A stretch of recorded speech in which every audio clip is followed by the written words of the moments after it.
Hi students, क्या हाल चाल है। तो आज हम जो बाकी के नीट वाले क्वेश्चन है फिजिक्स वाले, तो वो करने वाले हैं। लास्ट टाइम हमने किया था 136 टू 153। ओके, तो इस वीडियो में आपको 154 से आगे में 10-12 क्वेश्चन और करवाता हूँ। ओके, तो देखिए यहाँ पर हमारे पास 154 क्वेश्चन है। ओके, तो this is a question from alternating current, जो आप इलेक्ट्रोमैग्नेटिक इंडक्शन पढ़ते हैं यूनिट 4 क्लास 12 का, तो वहां से आया हुआ है। तो देखते हैं क्या क्या दिया है इसने। कहता है a 40 microfarad capacitor is connected to a 200 volt, ठीक है, 50 हर्ट्ज एसी सप्लाई। तो पहले सबसे पहले क्या दिया आपके पास वो देखते हैं। तो यू हैव कैपेसिटेंस सी दिया आपके पास 40 माइक्रोफेराड, ठीक है। इसको फेराड में कन्वर्ट कर लेते हैं। 40 इंटू 10⁻⁻6 होता है माइक्रो का वैल्यू, ठीक है, म्यू का। तो ये बन गया इतने फेराड। तो कैपेसिटेंस है आपके पास। दूसरा क्या है, 200 वोल्ट 50 हर्ट्ज। 200 वोल्ट क्या है, ये आपका एक्चुअल में VRMS दिया हुआ है, ठीक है। तो जो आपका वोल्टेज है या पोटेंशियल है, तो it is 200 volt. Okay, frequency दिया आपके पास nu is equal to 50 hertz, ठीक है। Okay, the root mean square value of current in this circuit. तो जो सर्किट बन रहा है, जो एसी सप्लाई दी है आपके पास, जो सब कुछ है, फ्रीक्वेंसी और कैपेसिटेंस भी लगाया है सर्किट में, तो उसमें जो IRMS, ठीक है, root mean square value of current निकालना है। तो क्या हो जाता है, फॉर्मूला क्या होता है उसका, that is equal to IRMS is equal to क्या होता है, अकॉर्डिंग टू ओम्स लॉ देखा जाए, is equal to V upon R, ठीक है। तो V अपॉन R मतलब हमें VRMS अपॉन R। तो यहाँ पर किसी भी अगर कैपेसिटेंस यूज्ड है किसी सर्किट में, तो उसको हम कैपेसिटिव रिएक्टेंस बोलते हैं, ठीक है। तो कैपेसिटिव रिएक्टेंस मींस XC। तो इस केस में इस रेजिस्टेंस, इस सर्किट में जो रेजिस्टेंस होगा, that will be your capacitive reactance. Okay, capacitive reactance. Okay, तो हमें क्या निकालना है, XC निकालना है। VRMS गिवन है, ये VRMS है, ठीक है। अगर आप देखना चाहें कि जो V का जो पीक वैल्यू होता है वो होता है अराउंड 311, ठीक है, 311 के आसपास होता है V peak value of V। Okay, तो ये इसने VRMS दिया है, तो हमें ये वाला फॉर्मूला यूज करके करना है, ठीक है ना। I equal to V upon R। लेकिन R क्या है, R इस वक्त कैपेसिटिव रिएक्टेंस है। तो मैं पहले कैपेसिटिव रिएक्टेंस निकालता हूं, और उसको कैसे निकालेंगे, that will be XC is equal to 1 upon omega capital C, ठीक है। Omega is the 2 pi nu, ठीक है।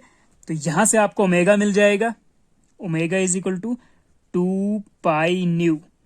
कितना हो जाएगा वो, 2 इंटू पाई इंटू न्यू कितना है, फ्रीक्वेंसी कितना है 50, तो वो 100 पाई हो जाएगा, है ना। 52 से 100, तो 100 पाई आपके पास क्या है, ओमेगा है, ठीक है।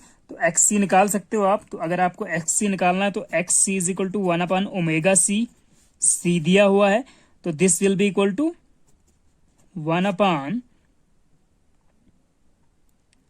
100 पाई, ओके, इंटू 40 इंटू 10⁻⁻6। देखते हैं क्या आता है ये। तो this comes out to be, अगर मैं इसको ऐसे लिखूं यार, 1 अपॉन पाई को ऐसे रखता हूं 100 इंटू, तो मैं इसका 1 0 2 0 3 0, तो इसको 10⁻³ कर दूंगा, और 4 को अकेला ऐसे लिखता हूं, ठीक है। तो 1 अपॉन 4 पाई इंटू 100 ज़रबे 10, ठीक है, 40 का 4 यहां ले लिया, तो 1 2 3 10⁻³ लिख सकते हैं इसको। ये 1000 होना था ना, ये तो 1000 को 10⁻³ इंटू 10⁻⁻6। ओके, तो this will be equal to 10⁻⁻6 और 10⁻³ कितना हो जाएगा, 10⁻⁻3। जब मैं ऊपर ले लूंगा उसको न्यूमरेटर में, तो वो हो जाएगा 10⁻3। ओके, तो 10⁻3 अपॉन 4 पाई बचेगा नीचे। तो जो हमारा XC आ गया कैपेसिटिव रिएक्टेंस, तो XC आ गया हमारा 10⁻3 अपॉन 4 पाई, ठीक है। तो इसको अगर अब हम यूज करेंगे, इसको कहां पे, हम यूज करने वाले हैं इसको आई की जगह पे। मैं यहाँ पर इसको अलग से पेज पे निकाल के देता हूँ आपको। ओके, तो this will be equal to therefore I root mean square is equal to V root mean square I R M S is equal to V R upon V R M S upon V X C. ठीक है, तो V R M S 200 volt दिया है आपके पास। Okay, this is 200 volt. ठीक है, ये फ्रिक्वेंसी था, इसका हमने ओमेगा बना दिया, कैपेसिटेंस को यूज कर लिया, तो एक्स सी निकाला। 200 वोल्ट अपॉन वी को छोड़ देते हैं अब, 200 अपॉन एक्स सी कितना आ गया, this comes out to be 10³ upon 4 pi. तो ये उल्टा हो जाएगा, ये ऊपर चला जाएगा, 200 इंटू 4 पाई अपॉन 10³ ओके, कितना आता है देखते हैं। This is equal to 200 into 4 pi, इसको मैं 1000 लिख दूं तो कोई फर्क, 20 कैंसिल, तो this comes out to be कितना आ जाएगा, ये आएगा 8 पाई ऊपर से। ठीक है, एंड नीचे 10 है, तो 8 पाई को लिखते हैं 8 इंटू 3.14 करो अपॉन 10, तो ये कितना आ गया, 8 इंटू 3 करोगे 24, तो 8 इंटू 14, ये मतलब 25 पॉइंट समथिंग आ रहा है यार, डिवाइड बाई 10 भी है, तो आंसर आ जाएगा 2.5 कुछ समथिंग। तो this is your I R M S. Okay, root mean square value of current आ गया इतना एम्पियर, 2.5 समथिंग होना चाहिए आंसर। देखते हैं क्या है आंसर, है कहीं पे 2.5, 2.5 एम्पियर, तो यही आपका आंसर था। ठीक है, तो बस आपको करना क्या था, आपको क्वेश्चन को थोड़ा समझना है और पता करना है कि कौन कौन सी वैल्यूज हैं और कौन सा फॉर्मूला यूज करना है। ओके, तो सबसे पहले आपके पास 40 माइक्रोफेराड कैपेसिटेंस था, तो उसको हमने क्या किया, उसको हमने फेराड में कन्वर्ट कर दिया। ठीक है, माइक्रो का वैल्यू 10⁻⁶ यूज करके। ये जो 200 वोल्ट सप्लाई का वोल्टेज था, तो this was already your VRMS. ठीक है, तो ये इसने वीआरएमएस दिया हुआ था, 50 हर्ट्ज आपका फ्रिक्वेंसी था, उसको हमने omega is equal to 2 pi nu, क्योंकि हम जो फॉर्मूला होता है X C is equal to या capacitive reactance is equal to 1 upon omega into capacitance. Okay, तो ओमेगा जो था आपका वो हमने निकाल दिया 2 पाई न्यू करके। ठीक है, एंगुलर फ्रिक्वेंसी को निकाल दिया, तो इंटू कैपेसिटेंस करके हमने एक्स सी निकाल दिया, that came out to be 10⁻³ 1000 upon 4 pi. ठीक है, वो निकाल दिया, और उसके बाद हमने फिर I R M S is equal to V R M S upon X C करके निकाल दिया, और that came out to be 2.5 ampere. Okay, तो इस तरह करना था इसको, बस आपको फॉर्मूला याद रखना और वैल्यूज को कैसे मतलब यूज करना है वो भी आना चाहिए। ठीक है, फॉर्मूले को कैसे यूज करना है, क्या क्या निकालना है। नेक्स्ट क्वेश्चन पे चलते हैं। This is 155। बहुत सिंपल है ये क्वेश्चन तो, क्योंकि ये आया है किस पे, जस्ट इसने फॉर्मूला दिया हुआ है, the mean free path for a gas with molecular diameter D, यहां पे ये डी है, एंड नंबर डेंसिटी एन। तो एन क्या है, number density, D is the diameter of the molecule, और mean free path of a gas, तो इसको हम लैम्डा से डिनोट करते हैं। ठीक है, तो फॉर्मूला क्या होता है, lambda is equal to 1 upon √2 n pi D square होता है।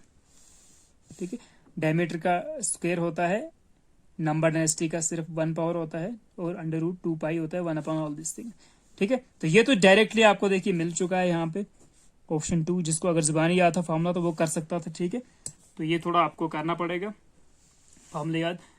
यूजुअली देखा गया है कि जो मीन फ्री पाथ है ना, उस पर कैसे क्वेश्चन आता है यार, इसने तो फॉर्मूला दिया इस साल। ठीक है, लास्ट टाइम क्वेश्चन ऐसे आया हुआ था, लास्ट टाइम कुछ टाइम पहले, कि उसने बोला था कि जो मीन फ्री पाथ लैम्डा से नोट करते हैं हम, तो दैट इज उनका रिलेशन क्या है, एन के साथ क्या रिलेशन है उसका, और डी के साथ क्या है, क्या वो डायरेक्टली प्रोपोर्शनल टू एन है और डायरेक्टली प्रोपोर्शनल टू डी है या क्या है। तो आपको याद रखना है कि लैम्डा और एन और डी स्क्वायर, इनमें क्या रिलेशन है, lambda is inversely proportional to number density. ठीक है, and inversely proportional to the diameter of the diameter square. ठीक है, डी क्या है, डायमीटर ऑफ द मॉलिक्यूल, इसको मैं लिख देता हूं यहाँ पे ताकि आपको याद रहे थोड़ा। diameter of the gas molecule. Okay, and n क्या है, नंबर डेंसिटी.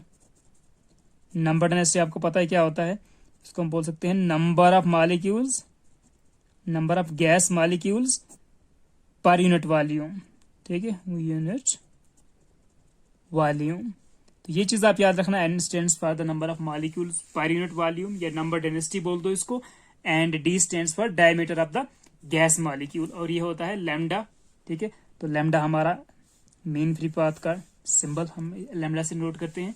ठीक है, तो यहाँ पर आपको डायरेक्टली कुछ करने के लिए, ठीक है ना, लैम्डा का हो सकता है n का वैल्यू उसने दिया हो, d का वैल्यू दिया है कुछ ऐसे, तो आपको लैम्डा कैलकुलेट करने के लिए आ सकता है, या डायरेक्टली फॉर्मूला में बोल सकता है कि जो mean free path of the gas होता है वो किस पे डिपेंड करता है, वो भी बोल सकता है. तो यहाँ पर जनरल फॉर्मूला था. ओके, और ये भी काइनेटिक थ्योरी ऑफ गैसेस से ही है. ठीक है, तो 3-4 क्वेश्चन इस बार आए हुए हैं काइनेटिक थ्योरी ऑफ गैसेस, और काफी सिंपल है सारे. तो this was your correct option, 1/√2 n pi d square. Okay, तो चलते हैं नेक्स्ट क्वेश्चन पे. नेक्स्ट क्वेश्चन ट्रांजिस्टर पे है नीचे 156, देखिए आप. तो this is the question on transistor. काफी इंपॉर्टेंट क्वेश्चन है और जस्ट नॉलेजेबल है, जिसने पढ़ा है वही कर सकता है, कोई कैलकुलेशन कुछ नहीं है. तो कहता है कि for transistor action which of the following is correct.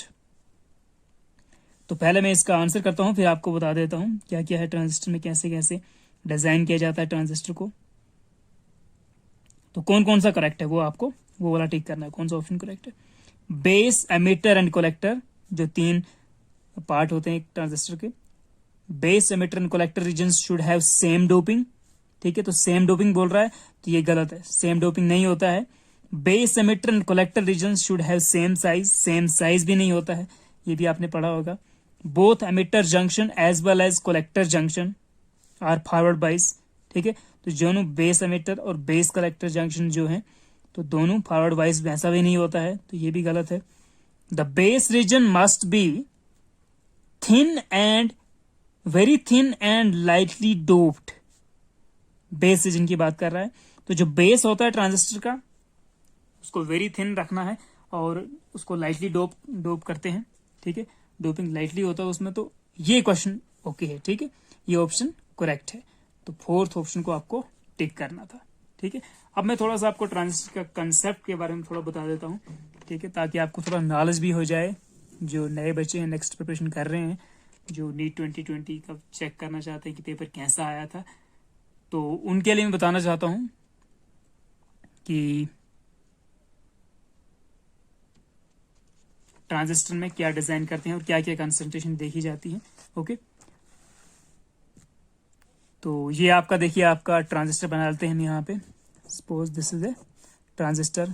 ठीक है, जो हम पढ़ते वक्त डायग्राम बनाते हैं. तो जो साइज है, साइज की बात करें अगर, ठीक है, तो साइज जो है तो सबसे ज्यादा ये आपका एमिटर. ओके, ये बेस, ये कलेक्टर. तो जो कलेक्टर है ना उसका साइज थोड़ा लार्ज रखना है, बेस का साइड वेरी थिन. ओके, तो ये बड़ा है, कलेक्टर एमिटर से बड़ा होना चाहिए. ठीक है, तो इसको हम बोलेंगे कि जो एमिटर है आपका ये base and this is collector. Okay, तो साइज के केस में आपके पास एमिटर का जो साइज है दैट इज मॉडरेट साइज होना चाहिए. कैसा साइज होता है एमिटर का, थोड़ा मॉडरेट होता है, ज्यादा हैवी लार्ज भी नहीं होता है, तो मॉडरेट साइज. ठीक है, बेस का साइज वेरी थिन. ठीक है, तो यही पॉइंट हमें यहां पर मिल चुका था कि very thin and lightly doped. तो base should be very thin and collector should be thickest. हम बोल सकते हैं लार्ज साइज नहीं बोले, हम थिकेस्ट बोलेंगे. ठीक है, तो सबसे थिकेस्ट साइज किसका है, थिकेस्ट इन साइज, वो कलेक्टर का होना चाहिए. ठीक है, एंड अब हम बात करते हैं कि जो डोपिंग कंसंट्रेशन है उसकी बात करते हैं. Doping concentration. ठीक है, तो जो एमिटर है इसको हम क्या करेंगे, जो आपका एमिटर है इसको हम हैवीली डोप करेंगे. ठीक है, it should be heavily doped. Okay, and this base should B, अभी जैसे हमने देखिए यहाँ देखा भी, this should be lightly doped, ये आपने याद रखना था। तो जिस बच्चे को याद है कि base should be very thin and lightly doped, उसने तो डायरेक्ट ऑप्शन 4 किया होगा, ठीक है। And collector should B moderately doped, इसमें डोपिंग जो है मॉडरेट होना चाहिए, मॉडरेट डोपिंग। ओके, तो ये देखिए हमारे पास यहाँ पर 2 पॉइंट्स हमको मिल गए, एक डोपिंग कंसंट्रेशन और एक साइज वाला। तो ये चीज आप थोड़ा पढ़िए, ठीक है, जितना आप पढ़ेंगे जितना प्रैक्टिस हो जाएगा। ओल्ड पेपर सारे सॉल्व कर दीजिए, और कहीं से भी आपको कोई भी ऑब्जेक्टिव टाइप क्वेश्चन मिलते हैं तो उनको आप ऑब्जेक्टिव सब्जेक्टिव उनको करते रहिए, प्रैक्टिस कीजिए। एंड एक और चीज आपको कभी कभी ऐसा होता है, आपको यहाँ से दिख रहा है, देखिए कि जो बेस है, तो बेस के साथ एमिटर का भी जंक्शन है और बेस के साथ कलेक्टर का भी जंक्शन है, ठीक है। तो उसका भी बात करते हैं। तो एक और चीज है कि base is same for both the crystals या both the emitter and collector, ठीक है। तो एक और पॉइंट हमारे पास है कि अब फॉरवर्ड बाइस या रिवर्स बाइस जो केस है, तो वो जो यहाँ पे जो ईबी जंक्शन है, ये हम बोल सकते हैं एमिटर बेस जंक्शन।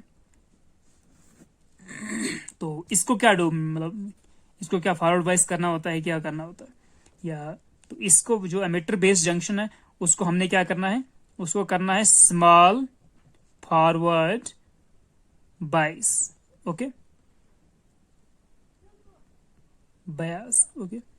तो इसको स्मॉल फॉरवर्ड बाइस रखना है, किसको, इसको यहाँ पे जो एमिटर बेस जंक्शन है उसको स्मॉल फॉरवर्ड बाइस करना है, और जो कलेक्टर बेस जंक्शन है ये वाला, तो this should be large reverse bias, ठीक है, ओके।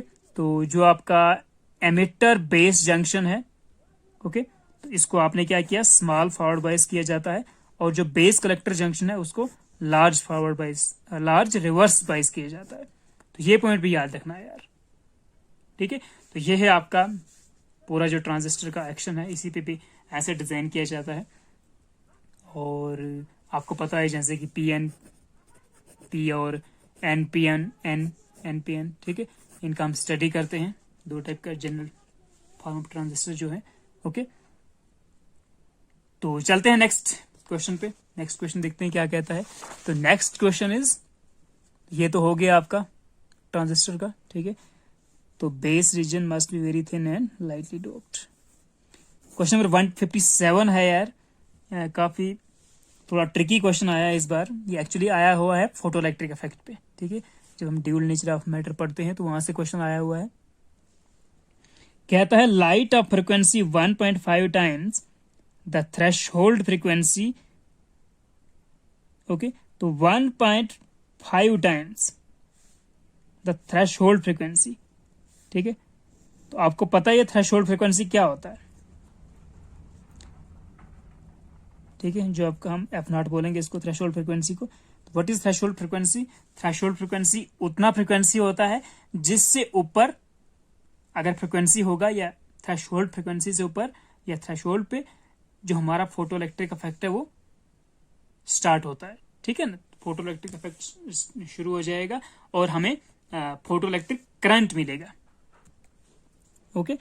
तो कहता है कि जो आपका फ्रीक्वेंसी है that is 1.5 times threshold frequency, okay. तो इस केस में तो फोटो इलेक्ट्रिक इफेक्ट होगा, ठीक है। Is incident on the photosensitive material. What will be the photoelectric current if the frequency is halved? तो फ्रीक्वेंसी को आप हाफ करोगे अगर, ठीक है, मतलब आपको F dash is equal to, अगर इसका डिवाइड करेंगे एफ बाई 2, तो that will be 1.5 F naught upon 2, तो that will be 0.75 F naught. तो वो तो थ्रेशहोल्ड से कम हो गया, ये वैल्यू एफ नॉट से कम हो गया ना। तो अगर थ्रेशहोल्ड फ्रीक्वेंसी से कम होगा, ठीक है, तो थ्रेशहोल्ड फ्रीक्वेंसी आपको पता है कि इस थ्रेशहोल्ड फ्रीक्वेंसी पे या इससे ऊपर ही फोटोइलेक्ट्रिक इफेक्ट होगा, अदरवाइज फोटोइलेक्ट्रिक इफेक्ट नहीं होगा। तो थ्रेशहोल्ड फ्रीक्वेंसी पे सीधी बात है कि ये कहता है कि हाँ, तो थ्रेशोल्ड फ्रिक्वेंसी से कम है अगर आपकी फ्रिक्वेंसी लाइट की, तो उस मटेरियल पे जितनी लाइट दे दो कम फ्रिक्वेंसी वाली, तो कोई फायदा नहीं है, फोटो इलेक्ट्रिक इफेक्ट होगा ही नहीं। तो आपके पास फोटो इलेक्ट्रिक इफेक्ट कहाँ से मिलेगी, करंट कहाँ से मिलेगी, नहीं मिलेगी ना, तो photo electric current will be 0। तो इसका तो यही था सिंपल। तो इसने बोला बस था कि what is the photoelectric current if the frequency is Harvard and intensity is double. तो इंटेंसिटी को आप डबल करो, जो भी करना है, तो अगर फ्रिक्वेंसी कम है, ठीक है ना, थ्रेशोल्ड फ्रिक्वेंसी से आपकी लाइट की फ्रिक्वेंसी कम है, तो फोटो इलेक्ट्रिक इफेक्ट होगा ही नहीं, ठीक है, और फोटो इलेक्ट्रिक इफेक्ट होगा नहीं तो फोटो इलेक्ट्रिक करंट नहीं मिलेगा, I is equal to 0। Okay, तो ये थोड़ा सा ट्रिकी क्वेश्चन था, बट क्वेश्चन अच्छा था, मतलब नीट के छोटा सा मतलब क्वेश्चन था, ज्यादा टफ नहीं था, सिंपल था। कभी कभी क्या होता है कि मतलब यहाँ से क्वेश्चन आ जाता है, वर्क फंक्शन पे जनरली क्वेश्चन आता है यहाँ से, या कभी कभी आइंस्टाइन्स मास एनर्जी इक्विवेलेंस पे जो एनर्जी वर्क रिलेशन है, या आइंस्टाइन्स वर्क एनर्जी थ्योरम था, वो उस पे क्वेश्चन दे देता है, ठीक है। तो नेक्स्ट क्वेश्चन पे चलते हैं यार। ओके, तो 158 है नेक्स्ट, और देखिए कितना सिंपल क्वेश्चन आया है यार। When a uranium isotope 92 uranium 235 is bombarded with a neutron, it generates krypton 3689 3 neutrons and barium 56, ठीक है। तो ये तो पता है, जब यूरेनियम 92 यूरेनियम 235 को आप न्यूट्रॉन से बम्बार्ड करते हैं तो क्या मिलता है आपको, ये हमने चेन रिएक्शन पढ़ा हुआ है, जब न्यूक्लियर फिशन या न्यूक्लियर,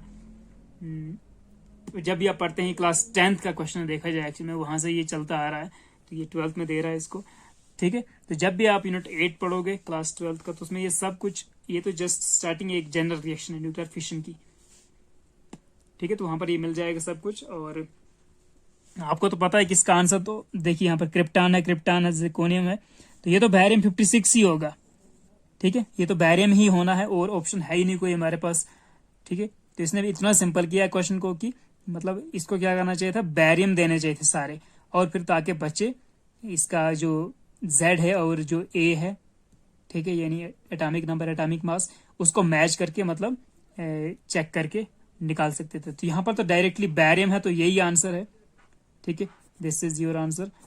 तो लेकिन हम थोड़ा क्या करेंगे, हम इसका थोड़ा देखते हैं रिएक्शन कैसे बनता है। मैं आपको एटॉमिक नंबर और एटॉमिक मासेस, जो इसका मास नंबर है, वो ही मैच करके बताता हूँ, अदरवाइज सबको पता है, ठीक है। तो ये तो आधे सेकंड का क्वेश्चन है, इसमें कोई मिनट की बात नहीं है, कुछ नहीं है। तो क्या होता है आपका रिएक्शन, तो 92 यूरेनियम 235, ओके, प्लस न्यूट्रॉन, तो 0n1 लिखते हैं, न्यूट्रॉन के पास सिर्फ मास होता है, तो इसका एटॉमिक नंबर 0 होता है, ठीक है। तो एटॉमिक नंबर 0 है एंड हमारे पास मास नंबर 1 तो होगा ही न्यूट्रॉन का।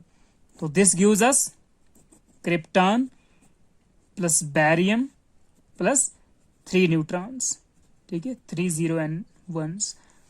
तो ये है जनरल चेन, जिसको हम जनरल रिएक्शन फिशन का करते हैं, ठीक है, फिशन ऑफ यूरेनियम।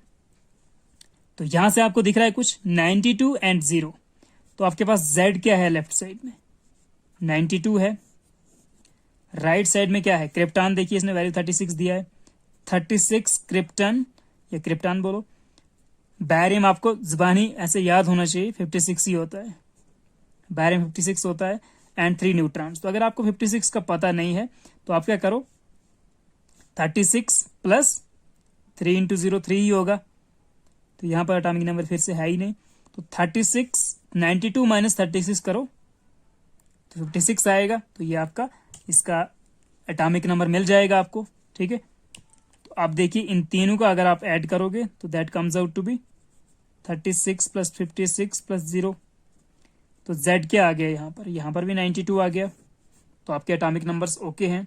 अब मास नंबर पे चलते हैं, A पे 235 एंड 1 कितना हो जाएगा, कितना होगा, दैट विल बी 236।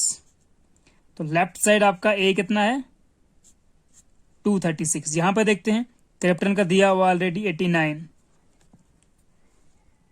तो दिस इज योर 89 एंड यहां पे हो जाएगा तीन न्यूट्रॉन है तो 1 1 1 3 हो जाएगा, ठीक है। तो 89 प्लस 3 कितना हो गया, 89 plus 3 that will B 92, okay. तो 92 और 236 में 92 करो कितना आएगा, दैट विल बी 144, सिंपल सी बात है। 144 प्लस 92 करो 236 आता है, ठीक है। तो ये भी आपका निकल गया, यहां से भी आपका 236 हो गया टोटल राइट साइड पे, ठीक है। तो अगर इसने ऐसे क्वेश्चन दिया होता कि सारे बैरियम वाले होते तो फिर हमें मैच करने के लिए हमें ये सब करना था, ठीक है। अदरवाइज डायरेक्टली आपको पता है कि बैरियम 56 मिलता है बस, okay. 92 uranium 235 plus 1 electron that gives us krypton 36 plus barium 56 plus 3 neutrons. काफी सिंपल था यार, पेपर काफी सिंपल है हद से ज्यादा, ठीक है। ये तो मैं थोड़ा आपको एक्सप्लेन करके बता रहा हूँ, अदरवाइज सीधा हम पेपर सॉल्व करेंगे तो सीधा टिक मार्क करो और भरने का वो होता है ना, जल्दी से जल्दी। नेक्स्ट क्वेश्चन पे चलते हैं। 159 है हमारे पास अब, तो 159 देखते हैं क्या है। 159 कहता है the energy required to break 1 bond of DNA is, तो इतनी एनर्जी लग रही है डीएनए का एक बॉन्ड ब्रेक करने के लिए। थोड़ा सा देखिए ट्रिक क्या करता है, और करता भी सिंपल ट्रिक कर रहा है, ज्यादा कुछ ट्रिक नहीं है इसमें। तो ये सोच रहा है कि बायोलॉजी की तरफ ले जाते हैं बच्चों को, ठीक है ना। तो बच्चे बस डीएनए का सोचना स्टार्ट करेंगे, हाँ कितनी एनर्जी। तो आपको डीएनए वीएनए कुछ नहीं सोचना है, ठीक है। डीएनए सोचना है जब आप बायो वाला पार्ट वो कर रहे हैं सॉल्व। तो हमें देखना है बस एनर्जी कितनी दी हुई है, कितनी एनर्जी रिक्वायर हो रही है। तो that is 10 power E is equal to 10 की पावर माइनस 20 जूल, ठीक है। इतना एनर्जी का वैल्यू इसने दिया हुआ है। This value in electron volt, तो इसको इलेक्ट्रॉन वोल्ट के लिए चेंज करना है यार, ठीक है। तो जब भी इलेक्ट्रॉन वोल्ट को इसके लिए चेंज करना तो क्या करना है, 10 पावर माइनस 2 डिवाइड करो इलेक्ट्रॉन के चार्ज की वैल्यू से, ठीक है।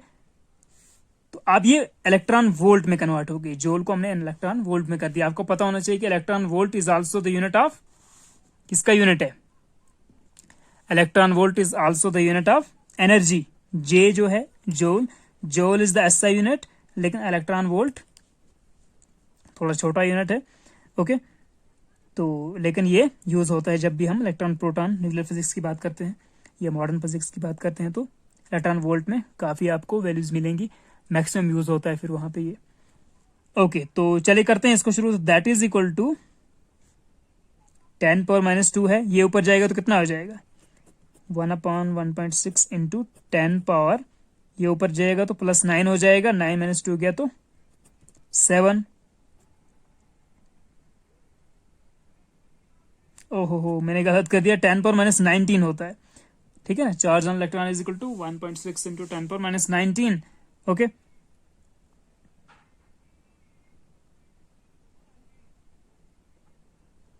तो ये 10 पावर 20 था, मुझे कुछ दिख नहीं रहा है आई थिंक।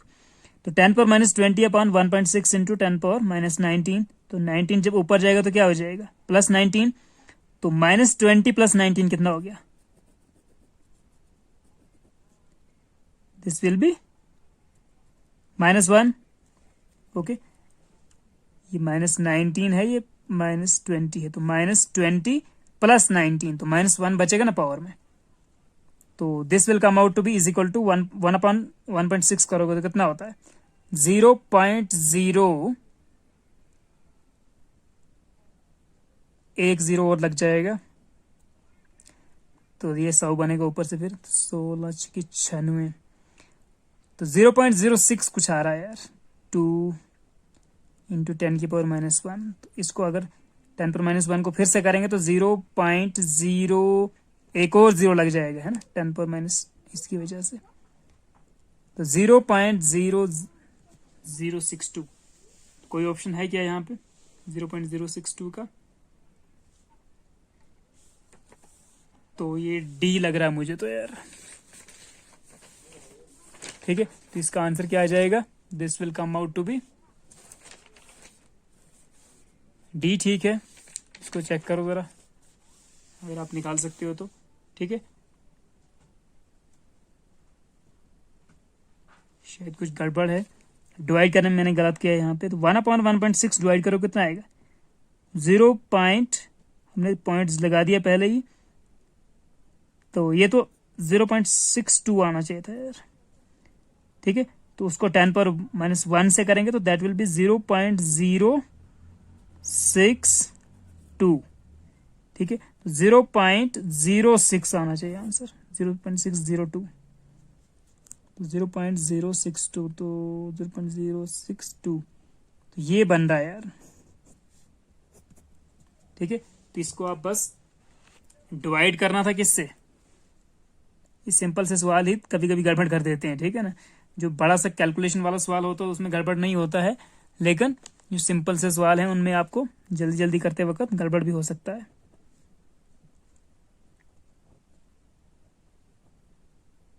ओके, तो 0.06 इज योर आंसर। करना क्या था, एनर्जी दिया था 10⁻20 जूल, उसको डिवाइड करना था किसके साथ 1.6 इंटू 10⁻19 के साथ, तो इलेक्ट्रॉन वोल्ट में बदल जाता, ठीक है। तो 1/1.6 करोगे तो 0.6 आ जाएगा, 0.62 इंटू 10⁻1 कर लेना तो वो हो जाएगा 0.06। ओके, तो that will be your answer. Next पे चलते हैं, 160 है आपके पास, अब देखते हैं क्या है इसमें। तो 162 bodies mass 4 kg and 6 kg are tied to the ends of a massless string. The string passes over a pulley and is frictionless as shown in figure. Okay, तो the acceleration of the system in terms of the acceleration due to gravity is, तो acceleration निकालना इस पूरे system का। Okay, तो ये आपको पता है, जब दो मासेस और एक पुली वाला कंसेप्ट होता है तो क्या होता है, दिस इज योर एटवुड्स मशीन, ठीक है। तो एटवुड्स मशीन से क्वेश्चन आया हुआ है, कभी कभी ये सिंपल पेंडुलम से देता है, कभी कहाँ से देता है क्वेश्चन, तो इस बार एटवुड्स से मशीन से दिया है क्वेश्चन। तो क्या होता है एक्सेलरेशन यार, इस सिस्टम का एक्सेलरेशन क्या होगा, दैट विल बी, अगर इसको मैं हायर मास मानूं, ठीक है, ओके, तो M2 को मैं ये मान रहा हूँ M2, ठीक है, ये मान रहा हूँ M1, ठीक है, तो M2 is higher than M1, तो जो एक्सेलरेशन होगा इस पूरे सिस्टम का दैट विल बी, क्या होता है M2 minus M1 upon M2 plus M1, okay, into acceleration due to gravity जो इसने G दिया हुआ है। तो क्या आ जाएगा, M2 कितना है 6 minus 4 upon 6 plus 4 into G, तो दैट विल बी कितना हो गया 2/10 G, 2/10 कितना हो गया 2 5 10, 1/5 G, तो G/5 निकल गया। तो ये तो काफी सिंपल था, ठीक है, बस फॉर्मूला यूज करना था और कुछ नहीं। तो क्या निकल गया आपका आंसर G/5, सी थर्ड पार्ट हो गया। नेक्स्ट पे चलते हैं। ओके, तो कहता है अ वायर ऑफ लेंथ, तो ये भी 11th क्लास का क्वेश्चन था, जो एनर्जी वाला आया था E is equal two electron volt में टू चेंज करना DNA वाला, तो ये 12th का था। यूरेनियम आपको पता ही है, यूरेनियम के ऊपर जो क्वेश्चन है दैट इज एटॉमिक न्यूक्लियाई, जो question light of frequency threshold photoelectric effect पे आया हुआ था, वो भी ड्यूल नेचर से आया था। देखिए 12th क्लास 12th का, ट्रांजिस्टर वाला भी 12th का था, जो हमने AC सप्लाई वगैरह किया अल्टरनेटिंग करंट, वो भी क्लास 12th का था। मीन फ्री पाथ आपको पता है, काइनेटिक थ्योरी क्लास 7 से क्वेश्चन था। ये देखते हैं कहां से है। तो कहता है अ wire of length L, area of cross section A is hanging from a fixed support. The length of the wire changes to L1 when mass M is suspended from its free end. The expression for Young's modulus. Okay, तो Young's modulus का question है, क्या होता है Young's modulus, stress upon strain होता है, ठीक है। तो चलिए करते हैं। तो पहले हम इसका थोड़ा सा डायग्राम करना पड़ेगा यार, ठीक है। तो एक कोई रिजिड स्पॉट है, जस्ट मैं बना रहा हूं। तो यहां से क्या है हमारे पास, a wire of length L, एक वायर हमारे पास यहां से लटकी हुई है ऐसे, तो इसका लेंथ कितना है L है, लेंथ कैपिटल L है। ओके, तो capital L is the length of the wire and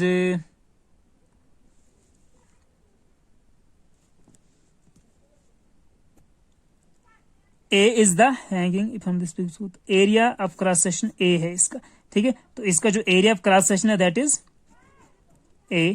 okay, the length of the wire changes to L1, ठीक है। तो जब हम क्या करते हैं, M मास को सस्पेंड करते हैं इसके फ्री एंड से, यहाँ पे M मास लगाता हूं मैं जरा जल्दी से, तो इस खिंचाव हो जाएगा तार में, ठीक है ना, एक्सटेंशन हो जाएगा तार में जब हम इसके ऊपर यहाँ पे M मास यूज कर रहे हैं। ओके, तो लेंथ इज नाउ, लेंथ क्या है आपका, length is L1, L1 length हो गया अब यहां से यहां तक। Okay, and the expression for Young's modulus, तो अब हमें y का एक्सप्रेशन निकालना है। तो क्या होता है यंग्स मॉडुलस का, Young's modulus is equal to stress upon strain. Stress क्या होता है, फोर्स अपॉन एरिया। स्ट्रेन क्या होता है, change in length to the original length. Right side चला गया, तो फोर्स अपॉन एरिया हो गया stress, and strain is equal to change in length upon original length. ठीक है, तो ये आपका फॉर्मूला है, इसके ऊपर लगा लेते हैं वैल्यूज, देखते हैं क्या आता है। ओके, तो यहाँ पर पेज पे कर रहा हूं मैं, मेरे पास जगह नहीं है। ओके, अब ठीक है, अब करता हूं इसको मैं नीचे। तो यंग्स मॉडुलस क्या हो जाएगा, that will be stress upon strain. Stress आपको पता है फोर्स अपॉन एरिया होता है, एंड स्ट्रेन आपको पता है change in length to the original length. Okay, तो कितना आ जाएगा, फोर्स अपॉन एरिया, तो फोर्स कितना लगेगा, यहां पर आपको याद रखना है कि फोर्स कितना लग रहा है। जो ही मास को आप यहां पे लटकाते हैं तो फोर्स हमारा क्या होता है, जो आपका वेट mg, ठीक है, तो कैपिटल mg, ठीक है, कैपिटल M इंटू जी, तो this is your force mg। Okay, divide by area, तो एरिया कितना है, वो तो ए ही दे रखा है, whole divided by change in length to the original length. तो चेंज इन लेंथ क्या होगा, जो इसका नेक्स्ट नंबर एक्सटेंडेड, मतलब जो लेंथ आया था एक्सटेंशन के बाद, तो वो था L1। तो हम देखते हैं कि ये ओरिजिनल लेंथ था L, तो इतना सा एक्सटेंशन हुआ है ना, है ना, यहां तक तो पहले था, तो इतना सा एक्सटेंशन हुआ है। इसको कैसे निकालेंगे हम, L1 माइनस L, ठीक है, L1 माइनस L करेंगे तो ये लेंथ निकल जाएगा आपका, तो वो हो जाएगा डेल्टा L। ओके, तो that will B L1 minus L divided by original length, तो वो तो L ही था। ओके, तो अब ये ऊपर जाकर उल्टा हो जाएगा mg अपॉन L, तो ये उल्टा हो जाएगा तो क्या होगा, L ऊपर जाएगा, mg अपॉन A था यार, ये A है, तो ये L ऊपर जाएगा फर्स्ट पे, और ये नेक्स्ट L1 माइनस L, तो ये वाला आंसर था यार। तो mg L1 minus L, mg L1 minus L A into L, तो ये उल्टा है, ये नहीं है, ये वाला है फोर्थ, ठीक है, mgl upon mg L1 minus L, ठीक है। तो दिस वाज योर आंसर। अब चलते हैं नेक्स्ट पे। नेक्स्ट इज 162 है यार, क्या कहता है, the average thermal energy for a monatomic gas. फिर से काइनेटिक थ्योरी वापस कर दी इसने, ठीक है। तो काइनेटिक थ्योरी और बिहेवियर ऑफ परफेक्ट गैस वाला जो यूनिट है, और थर्मोडाइनमिक्स वगैरह, फिर प्रॉपर्टीज ऑफ बल्क मैटर, तो यहां से काफी क्वेश्चन आ रहे हैं यार। काइनेटिक थ्योरी से तो हर साल 3-4 क्वेश्चन निकलते ही निकलते हैं नीट के लिए। तो ये फिर से एवरेज थर्मल एनर्जी दे रहा है, और बहुत सिंपल क्वेश्चन है ये, मतलब, और इंपॉर्टेंट क्वेश्चन है, ठीक है, क्योंकि ये डिग्रीज ऑफ फ्रीडम के ऊपर है। तो 162 है, the average thermal energy for a monatomic gas, ठीक है, तो आपने पढ़ा होगा monatomic, diatomic and triatomic gases is, तो एवरेज थर्मल एनर्जी चाहिए हमें, तो क्या होता फॉर्मूला, U average thermal energy is equal to degree of freedom into 1/2 KBT, ठीक है। KB stands for Boltzmann constant, T is the absolute temperature। Okay, तो F क्या है, डिग्रीज ऑफ फ्रीडम। तो पहले आपको पता होना चाहिए कि जो मोनोटॉमिक गैस है, ठीक है, तो मोनोटॉमिक गैस में कितना डिग्रीज ऑफ फ्रीडम होता है उसका, ठीक है। मोनोटॉमिक गैस के लिए क्या होता है, डायटॉमिक गैस के लिए, तो मैं यहां पर ये करवा ही देता हूं, इसका आंसर आपके पास 2 ही है, ठीक है। 3 डिग्रीज ऑफ फ्रीडम होता है इसके लिए, तो 3 इंटू 1/2 KBT, 3/2 KBT। तो पहले देखते हैं मोनोटॉमिक गैस का जो एफ है यानी डिग्रीज ऑफ फ्रीडम है वो कितना है, तो वो होता है 3। ठीक है, अगर डायटोमिक गैस होता उसके लिए 5 होता। ठीक है, ट्राइएटॉमिक में 2 केसेस आते हैं। तो अब आपको इसमें जो एक और चीज आपको याद रखनी है कि जो डिग्रीज ऑफ फ्रीडम है तो वो कौन कौन सी होती। तो आपके पास एक होता है translational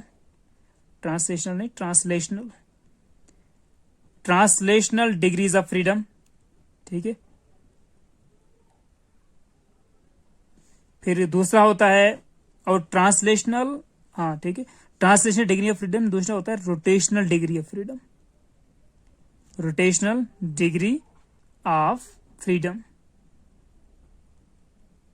okay, and another is vibrational degree of freedom.